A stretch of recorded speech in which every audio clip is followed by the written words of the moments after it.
Selamat siang para netizen dimanapun kita berada. Salam inspirasi bagi kita semua. Ya, betul ya. Apa yang disampaikan kemarin ya Erwin Aksa ya yang melaporkan terkait dengan Romi ya, terkait dugaan penipuan. Ya, inilah yang kemudian menjadi ya pola besar ya.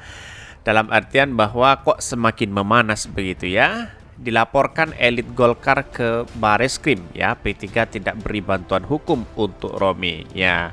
Ini kena batunya sendiri atau ini karma begitu ya. Keluar masuk penjara lalu kemudian baru kemarin aja yang keluar. Tiba-tiba akankah masuk penjara lagi ya. Jangan kasih ruang kepada orang-orang yang korupsi, kekerasan, penipu dan sebagainya begitu ya. Kalau saling memaafkan boleh-boleh aja, tetapi secara proses hukum maka kita harus proses secara seadil-adilnya. Mari kita baca terlebih dahulu komentar-komentar netizen seperti ini. Ini komentar-komentar netizen ya, dilaporkan elit Golkar ke Bareskrim, P3 tidak beri bantuan hukum untuk Romi. Kapok ya, bisa saja seperti itu begitu. Banyak sekali pro dan kontra yang kemudian menggeledeki si Romi ini kan. Bobok yang anteng ya Rom. Cici yang mau masuk lagi Romi Hurmuzi begitu ya. Ini ya, moga-moga aja bukan drama ujung-ujungnya salam damai ya. Mondok lagi nih, entar keluar buat fatwa lagi. Haha, di luar cuma ngerusak ekosistem kehidupan ya. Begitu luar biasanya demokrasi kita begitu ya. Agama terus kemudian seolah-olah dipelintirkan begitu ya. Banyak, karena ini adalah detik-detik pilpres begitu. Tidak hanya Romi, mungkin yang lain banyak yang melakukan itu begitu kan. Tetapi kaitan dengan kasus penipuan ini, apakah benar yang dilakukan Romi atau apa begitu ya. Kok bisa ya si Erwin Aksa bisa melaporkan si Romi begitu. Makanya jangan ikutan jadi anggota kelompok-kelompokan ya. Setelah terjadi ya masalah ditanggung sendiri. Soalnya ya sanksinya baik di dunia apalagi di akhirat. Sesuai pendapat Al-Mawarni dalam kitabnya Al-Bahlul wal Bakul ya, yang menjadi rujukan ya para politisi ya, walau tidak membacanya tidak diberi bantuan hukum harus taat kepada partai. Jadi artinya apa? Ya si Romi ini kalau menurut saya pribadi ya bagaimana citra pribadinya itu ya dijaga terlebih dahulu begitu ya, bukan keluar-keluar sana sini lalu kemudian membongkar habis-habisan di Pilpres 2019 begitu ya. Tetapi inilah demokrasi kita, orang punya cara masing-masing. Tetapi perlu diingat bahwa ya, karena dia mantan napi ya, mantan korupsi KPK, korupsi ya, terus kemudian masuk KPK, ya seharusnya perbaiki dulu citranya dengan masyarakat, terus kemudian jangan langsung keluar-keluar di situ begitu ya. Biar apa? Biar dikenang oleh masyarakat terlebih dahulu begitu ya. Yang namanya mantan napi kalau tidak dicidranya, kalau tidak diperbaiki seperti itu, tidak akan pernah percaya lagi begitu ya. Karena politik itu bukan soal siapa yang jujur, siapa yang salah, tetapi bagaimana citra itu dibangun oleh masyarakat sebagai dampak dan tujuan awal positif kita ya, bahwa kita itu benar-benar taubat atau apa. Walaupun itu tidak taubat, karena ini politik begitu ya. Jadi di politik itu masih dinamis. Kira-kira seperti itu begitu. Ini menarik sekali, banyak sekali komentar-komentar netizen di sini begitu ya. Ada pro dan kontra begitu ya. Gemes banget gelihat congornya si Romi ya. Ini wah luar biasa ya. Romi ini cocok jadi suami cenol. Ya, inilah komentar-komentar netizen, banyak pro dan kontra begitu. Tetapi inilah demokrasi kita begitu ya.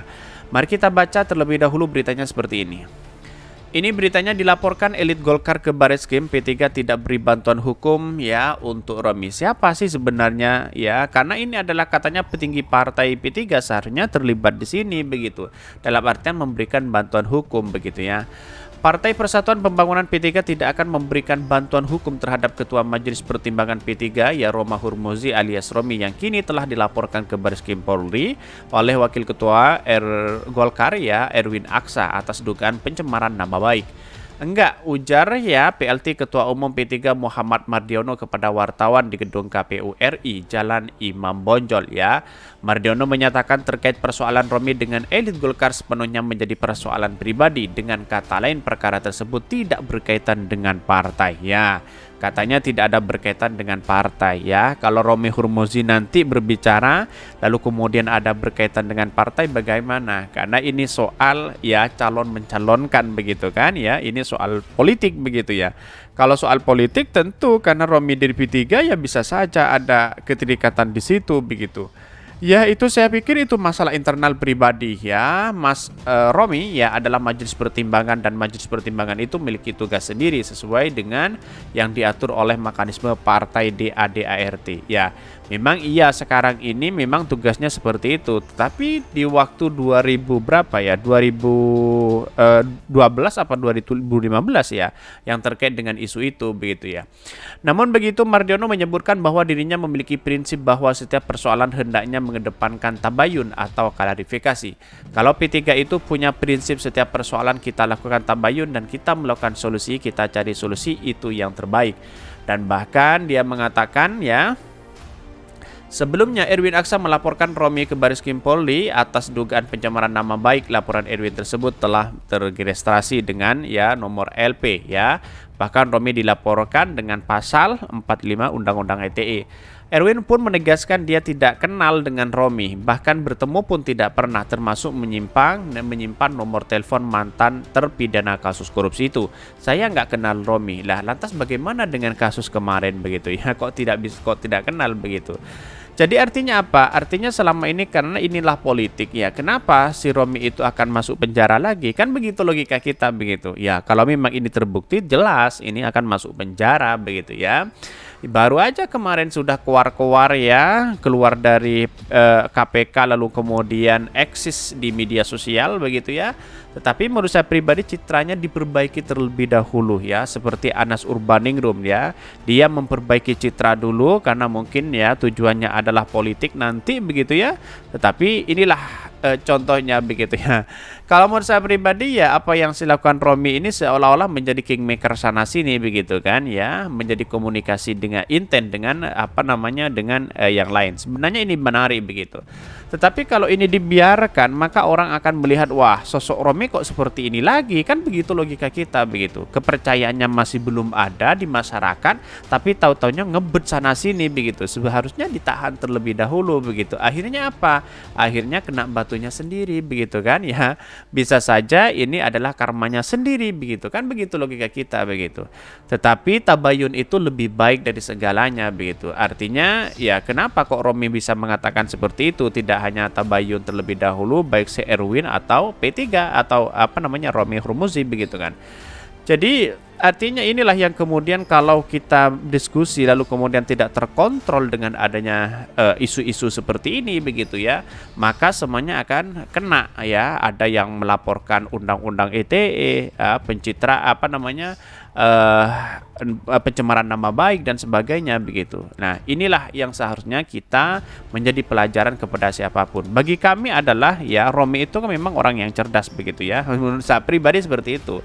Tapi di satu sisi karena dia mantan napi, cerdas apapun seseorang itu sudah tidak akan percaya itu lagi begitu kan. Yang namanya korupsi itu adalah musuh kita bersama. Kira-kira seperti itu begitu. Dan bagi kami ya saya tidak melihat bangsa kita itu dipimpin oleh siapa, tapi kami melihat bagaimana pro terhadap rakyat begitu ya. Itu ya yang paling penting bagi kami begitu. Oke, mungkin itu yang kami sampaikan. Tonton terus channel Khodari Podcast Rakyat ini karena ada berita-berita menarik dan viral setiap harinya. Salam para netizen, salam inspirasi bagi kita semua. Jangan lupa di subscribe channel YouTube Khodari Podcast Rakyat ini.